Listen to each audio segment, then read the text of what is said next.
हाँ जी। आज हम जो डिस्कस करने वाले हैं कि आपका पेपर पैटर्न के बारे में और कुछ इम्पोर्टेंट जो टॉपिक है उनके बारे में, है ना। कैसे क्या डिस्कस करते हैं देखो। पहली बात तो ये है कि आपको आपके पेपर पैटर्न का बिल्कुल अच्छे तरीके से ध्यान हो। क्या है, केमिस्ट्री और फिजिक्स में थोड़ा चेंज है, मैथमेटिक्स में थोड़ा अलग है, उन दोनों में सेम है। आपके पास यूनिट 3 है हर पेपर में, और आपका पेपर में क्या होगा, पार्ट ए, बी और सी, 3 पार्ट रहने वाले।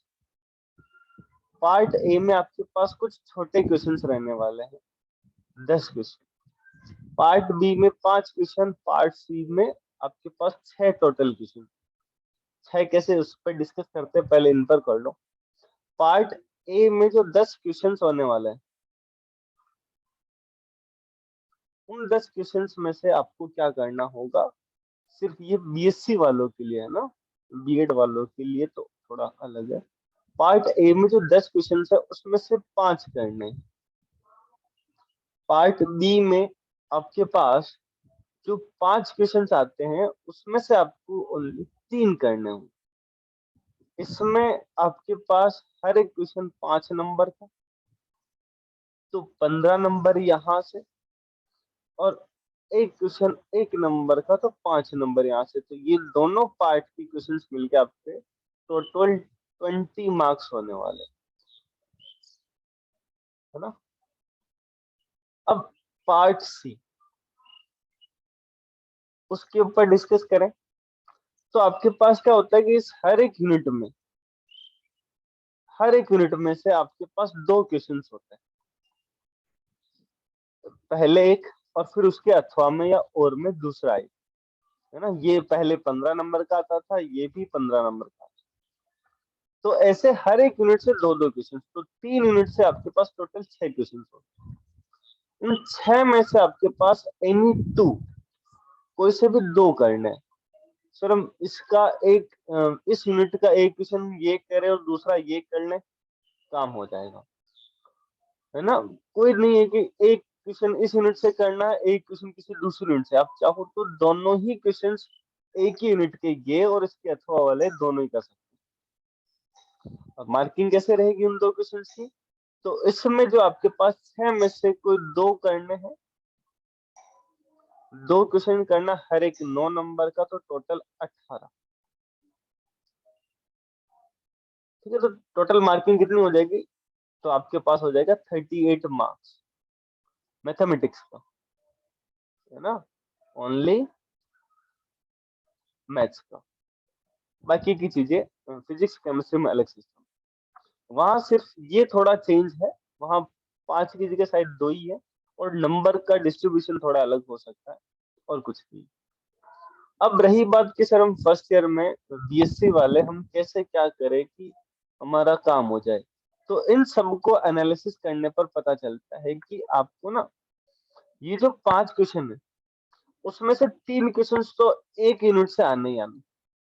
तो सर एक हमारे पास 2 क्वेश्चन और बच जाते हैं अटेम्प्ट करने के। यहाँ पर जो 3 क्वेश्चन है उसमें से हमारे पास 2 क्वेश्चन मिनिमम रहते हैं, एक यूनिट से 2, या फिर एक होता है ना, उसका भी देखते हैं। तो आप टोटल अगर एक यूनिट पढ़ो कोई से भी, उससे क्या होगा आपका, 2 बड़े क्वेश्चन 18, प्लस आपके पास एक कम से कम 5 नंबर का, 3 नंबर यहाँ से, तो यहाँ से हो जाएगा आपके पास टोटल 26 नंबर का अभी भी।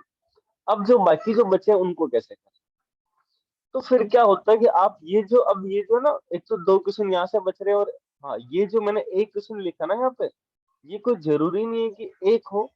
आप जो पढ़ रहे हो उससे कभी ऐसा हो सकता है, बाकी एक 5 नंबर का होता ही होता है। टोटल 5 क्वेश्चन आते हैं, 2 यूनिट से 2 क्वेश्चन होते थे, और एक यूनिट से एक ही होता है, तो ऐसे टोटल 5 क्वेश्चन बनते हैं। तो अगर आपने सही यूनिट चूज की तो आपके पास 5 और 5 10 नंबर, तो 5 नंबर प्लस एक्स्ट्रा होके 31 marks only and only 1 unit पढ़ने से हो जाएगा। 1 यूनिट मतलब आपका जितना भी आपने पढ़ा था उसका 1/3, 1/3 पढ़ना है ना। मतलब बहुत आसान तरीके से हो गया नंबर भी लाने के लिए। तो हमारा टारगेट ये हो कि हम पूरे 38 गेन करें। कैसे करें उसके लिए देखना। अब आपको क्या करना है, पहली बात, किन्हीं भी 2 यूनिट को सेलेक्ट करो। एक जो आप बहुत अच्छा करने वाले हो उस यूनिट में कुछ भी पूछ ले, या प्रीवियस ईयर में कुछ भी पूछा गया हो, आपको सब कुछ आता हो। एक यूनिट तो ऐसी हो। दूसरी यूनिट ऐसी हो जिसमें प्रीवियस ईयर में आपने जो डेड नंबर के क्वेश्चंस पूछे जाते थे पहले, वो सारे आए, और जो 3-3 नंबर के जो पार्ट बी के रहते थे उनमें से कोई आप सारे कर लो। और दूसरा तरीका क्या है सबसे बढ़िया, कि आप 2 यूनिट कंप्लीट कर लो।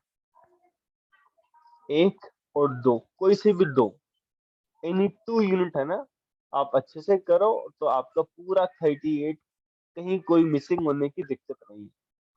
पर नहीं सर, हम 1 यूनिट से काम चलाए तो भी कम से कम 31, और अगर आपने यहाँ से कर लिया तो 33, 34, 1 यूनिट से काम हो सकता है। बट आई थिंक आपको पूरा 38 का ट्राई करना चाहिए, और 2 यूनिट ढंग से करो। अब हर एक पेपर का कौन सा क्या यूनिट है, तो पेपर 1 जो होगा आपका, वो होगा आपका समीकरण सिद्धांत,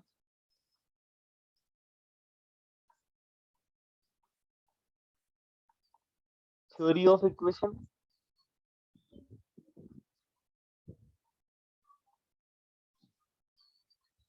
और एक होगा आपके पास नंबर थ्योरी।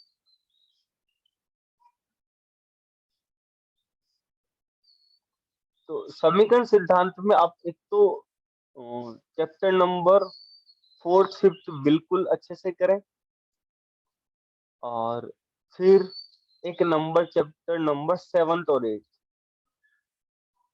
ये 4 चैप्टर कर ले, आपका लगभग काम हो जाएगा पूरा। कोई कहे नंबर थ्योरी से, तो नंबर थ्योरी से अगर नहीं, इनमें से कोई चैप्टर नहीं पढ़ना चाहे, नंबर थ्योरी से करे तो उसमें मैटर बहुत कुछ है ना।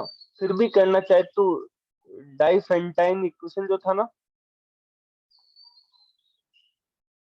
डाइफेंटाइन समीकरण, एक क्वेश्चन वहां से बनता है।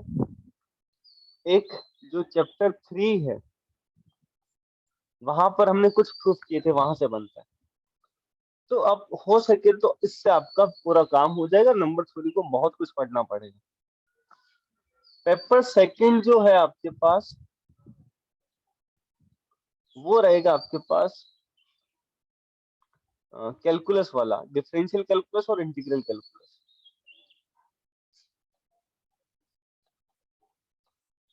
अब कैलकुलस में भी एक तो क्या है आपके पास, पार्शियल डिफरेंशिएशन, एक चैप्टर आप कर लो मैक्सिमा मिनिमा,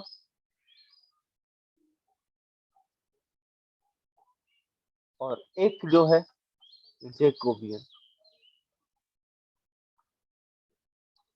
दूसरा, ये लगभग यूनिट का काम हो जाएगा। दूसरा आप ये कर सकते हो वहां पर आर्क, या फिर डबल एंड ट्रिपल इंटीग्रेशन, है ना। इतना तो कर ही लो। कोई इसके अलावा भी थोड़ा, ये पेपर बहुत बड़ा है, इसके अलावा भी कोई कुछ करना चाहे तो एक curve tracing,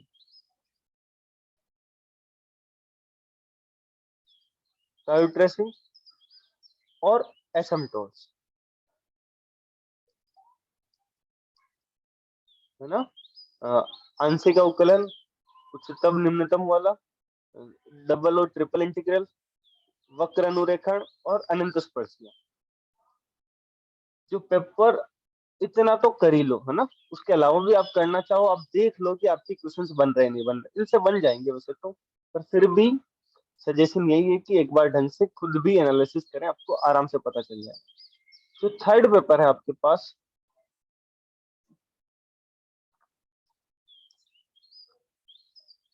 vector and 2D and 3D।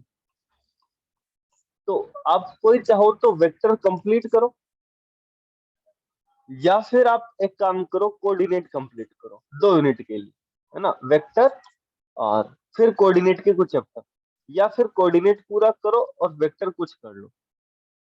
तो सजेशन ये है कि वेक्टर के अंदर जो चैप्टर सेकंड है वो तो करो ही करो। कोऑर्डिनेट के अंदर चैप्टर जो स्टार्टिंग में ट्रेसिंग वाला है, जिसमें अपने ये पढ़ा था, क्या नाम उसका, ट्रेसिंग, जो सेकंड ऑर्डर था ना इक्वेशन, जिसमें एनवलप था, एनवलप क्या कहते हैं उसको, इलिप्स था, हाइपरबोला था, पैराबोला, इन सब की जो ट्रेसिंग पड़ी थी, एक तो वो वाला चैप्टर ट्रेसिंग, और उसके साथ में जो पोलर वाला जो चैप्टर जो मैंने पढ़ाया था, उतना इतना कर लो, लगभग आपका काम बन जाना है। इतना तो कम से कम करना है, ये एटलीस्ट है, कम से कम है। इसके अलावा भी करना चाहो तो वेक्टर के 1-2 चैप्टर और कर देना, चैप्टर नंबर 4, तो फिर लगभग कह सकते हैं आपका ऑलमोस्ट सारा काम हो जाएगा। ठीक है, उम्मीद है आपको सारा सब कुछ पता चल गया कैसे क्या पढ़ना है, और ऑल द बेस्ट एग्जाम के लिए, है ना। ऐसे हैप्पी फेस से जाना, और कोई भी दिक्कत हो, कोई क्वेश्चन समझ नहीं आ रहा हो, तो आप मुझे मैसेज करके पूछ सकते हैं, या जब भी मैं कोचिंग आऊँ तो मैं आपको वहां आके बता दूंगा। ठीक है जी, चलो मिलते हैं कभी।